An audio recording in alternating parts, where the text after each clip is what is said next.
et bienvenue dans cette nouvelle vidéo. Au fil de mes échanges, de mes rencontres, de mes accompagnements, de mes séances, je constate auprès des femmes que je suis des situations similaires lorsqu'elles se rendent compte que leur contexte professionnel ne leur convienne plus, leur travail ne leur plaît plus. J'ai relevé en fait 7 erreurs récurrentes et régulières qui se produisent dans ce cas de figure et j'avais envie de te les donner parce que je suis convaincue que ça peut t'aider si tu es dans cette envie de changer de vie professionnelle. Ça va te faire gagner un max de temps. Donc reste bien avec moi, à tout de suite.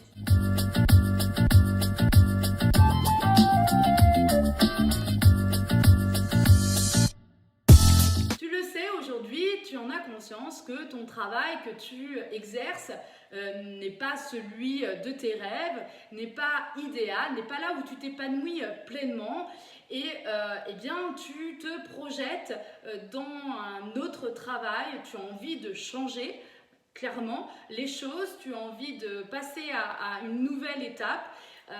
Mais voilà, qu'est-ce que tu dois faire? Quelles sont les actions que tu dois mener et quelle attitude tu dois avoir pour atteindre ces objectifs professionnels? Eh bien moi aujourd'hui je vais te donner les 7 erreurs que j'ai relevées chez mes clientes qui se sont produites dans leur situation professionnelle et qui sont récurrentes chez toutes, régulières et qui peuvent être vraiment un frein pour avancer dans un avenir professionnel différent et stimulant. Donc je vais te les donner pour éviter que tu les reproduises et pour te faire gagner du temps dans tes ambitions professionnelles. Alors la première erreur que j'ai pu relever, c'est vraiment au tout départ justement de la prise de conscience que le travail dans lequel tu évolues, eh bien tu te rends compte que voilà, c'est pas pour toi et donc tu es amené au travers de ton cerveau, de ton psychisme à vagabonder dans des idées de professionnels, dans des projections qui te conviendraient, dans des rêves peut-être aussi que tu souhaites atteindre professionnellement. Bref, voilà, tu es dans un imaginaire qui est en train de se construire autour de ça parce que tu sens une insatisfaction dans ton travail. Et donc en fait, c'est de rester dans ce stade d'imaginaire, de rêve, et de ne rien faire pour faire changer les choses.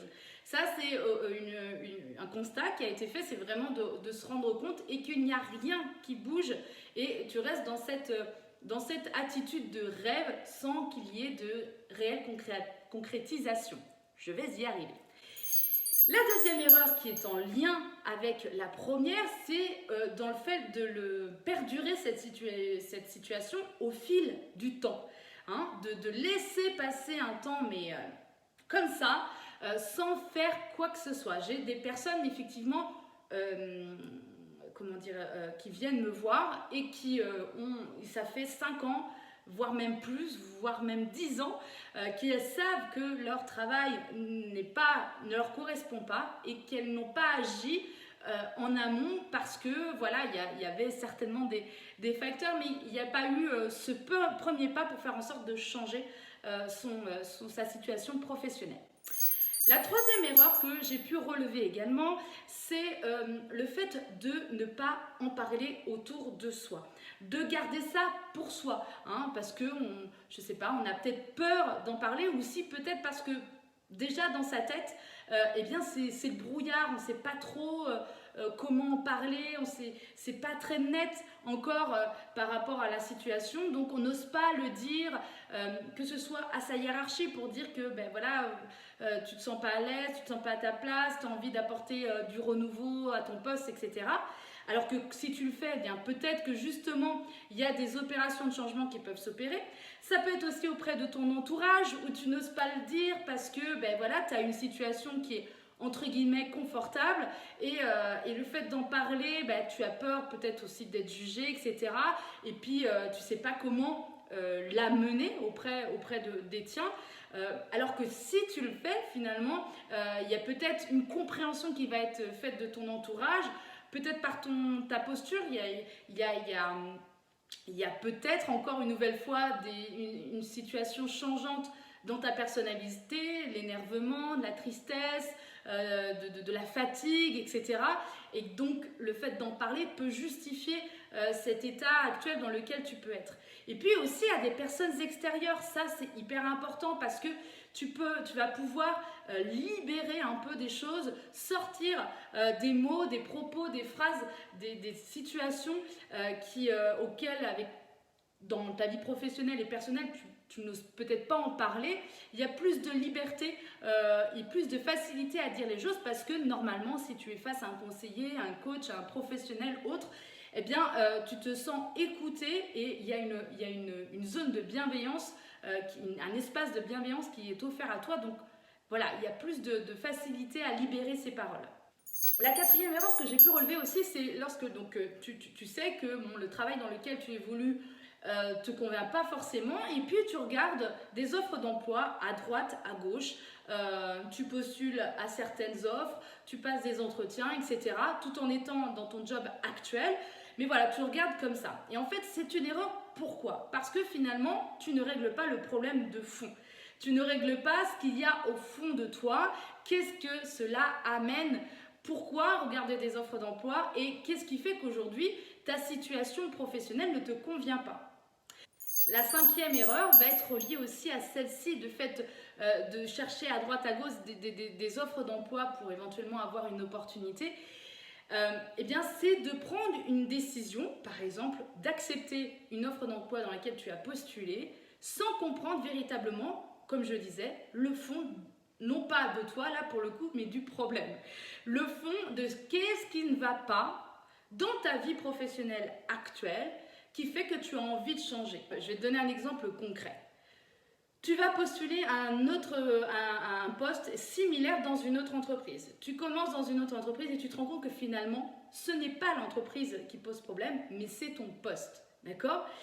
Alors, effectivement, c'est bien d'essayer, comme ça tu as conscience des choses, mais si tu avais fait le travail en amont de comprendre la situation actuelle, eh bien peut-être que cette décision et ce poste que tu vas choisir aurait pu être évité et tu aurais gagné, on va dire, une longueur d'avance sur ton cheminement professionnel. Sixième erreur, et c'est pas la plus évidente parce qu'effectivement quand on est dans cet effet de changement, d'opérations changeantes, etc., dans la vie en général, mais là précisément dans la vie professionnelle, eh bien on va être face à des peurs, la peur financière, peur de l'inconnu, peur du changement, etc., etc. Il y en a plein d'autres. Alors, ces peurs, elles sont légitimes, elles sont là pour annoncer quelque chose.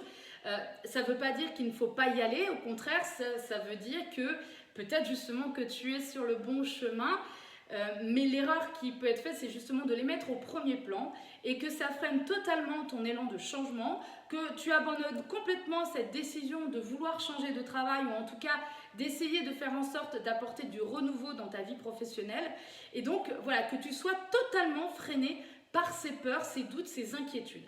Alors je vais te sortir une citation de Seth Godin qui je trouve résume bien en fait cette erreur, conclut bien cette erreur. C'est si ça te fait peur, c'est peut-être justement qu'il faut essayer. La septième et dernière erreur, c'est de croire que si tu dois changer de métier, eh bien c'est de quitter ton job actuel.